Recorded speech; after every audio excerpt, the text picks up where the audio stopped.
दोस्तों, आज की कहानी है बेटा, तुम अपने पति की नहीं हो सकी तो हमारी क्या होगी। दोस्तों, कहानी शुरू करने से पहले अगर हमारे चैनल को सब्सक्राइब नहीं किया हो तो कर लीजिए ताकि आपके पास पहुंचे हर नया वीडियो। कुछ फैसले आसान के लिए जाते। अब अगर तुम मेरा साथ नहीं देना चाहती तो इसमें मैं तुमसे कोई जबरदस्ती नहीं करूँगा, लेकिन मेरा फैसला अटल है। अवधेश ने अपनी पत्नी विभू से कहा, अब ये फैसला भावनाओं में बहकर ले रहे, एक बार मेरी खुशी और बच्चों के विषय में भी सोचे। देखो विभू, अपने पिताजी को मैं अभी साल में अकेला नहीं छोड़ सकता। तुम जानती हो मैं अपने माता पिता की इकलौती संतान हूँ। जब तक माँ चाहती तो मुझे पापा की कोई चिंता नहीं थी, लेकिन अब पापा यहाँ किसके भरोसे रहेंगे। पापा को हम अपने साथ ले सकते हैं। प्लीज अवधेश, इतना बड़ा फैसला अपनी जिंदगी से जुड़ा हुआ जल्दबाजी में मत लो। दरअसल अवधेश की मां हार्ट अटैक के कारण अचानक इस नरक संसार को छोड़कर चली गई। अवधेश के पिता सुभाष जी अकेले रह गए। अवधेश ने जब उनसे अपने साथ चलने के लिए कहा तो सुभाष जी ने आंखों में आंसू भरते हुए कहा, बेटा, हमने तुम्हारे पंख कभी नहीं काटे। तुमने जैसा जीवन साथ जिया वो जहां तुमने जाना सा, हमने तुम्हारे ऊपर कोई बंधन नहीं लगाया। लेकिन अब इस उम्र में मुझे मेरी जड़ों से मत काटो। मैं यहाँ तुम्हारी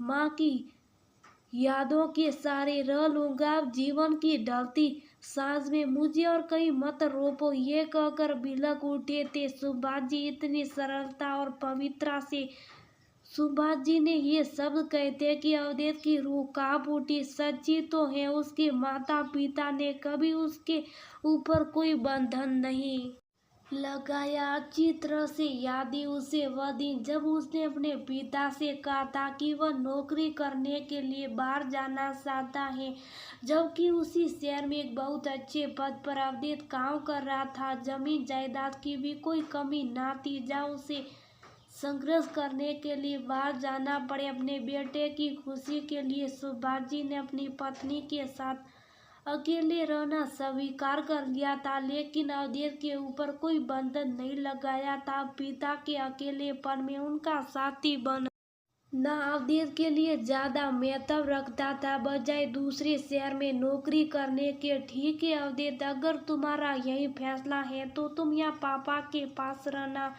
मैं वहीं रहूंगी। मैं अपनी लाइफ स्टाइल नहीं बदल सकती। मेरी वहाँ की कीर्ति के दोस्त है। मेरा अपना एक अलग सोशल दायरा है जो मैं छोड़कर यहाँ नहीं आ सकती। अगर तुम अपनी जिंदगी से जुड़ा हुआ फैसला ले सकते हो तो मुझे भी अपनी जिंदगी से जुड़े हुए फैसले लेने की पूरी आज़ादी। ये कहकर विभू अपने बच्चों के साथ चली गई। अवधेश ने भी इसे अपनी नियति समझकर स्वीकार कर लिया था। बच्चों की पढ़ाई भी डिस्टर्ब ना हो इसलिए उसने विभू पर ज्यादा जोर नहीं दिया। अपनी शहर में पुरानी नौकरी ज्वाइन कर अपने पिता के साथ अवधेश अब दोहरी जिंदगी जी रहा था। छुट्टियों में बच्चों और पत्नी के पास चला जाता, बाकी समय अपने पिता के साथ रहता। विभू अपनी दुनिया में खुश, अवधेश अपनी जिम्मेदारियों के साथ अपने पिता के साथ खुश। आज विभू मॉल में अपनी जरूरत का सामान खरीदने आई थी। वहां उसे अपने बचपन की सहेली मीता देखी। बड़ी गर्मजोशी से दोनों सहेलियां गले मिली। विभू, तुम्हारे पिताजी तो अब ठीक हो गए होंगे। 15 दिन पहले मायके गई थी, घर भी गई थी अंकल आंटी से मिलने। अंकल जी की हालत तो बहुत खराब है, सीवियर अस्थमैटिक अटैक आया था उनको। मीता के मुंह से अपने पिताजी की ऐसी हालत सुनकर विभू पसीना पसीना हो गई। पिता की ऐसी हालत और उसे किसी ने खबर तक नहीं की। हाँ मीता, पिताजी ठीक है। कल ही मेरी बात हुई थी माँ से। शर्म के कारण झूठ का पर्दा डालते हुए विभू ने कहा, तू घर आना, आराम से बातें करेंगे। अभी मुझे कुछ जरूरी काम से जल्दी जाना। ये कहकर बहाना बनाते हुए विभू जल्दी जल्दी घर वापस आ गए। हेलो माँ, पापा की तबीयत अब कैसी है? मीता से खबर मिली, पापा बहुत बीमार है। आपने मुझे बताना तक उचित नहीं समझा। क्या करती तुझे बता कर, आखिर रिश्तों की अहमियत तुझे है कहाँ?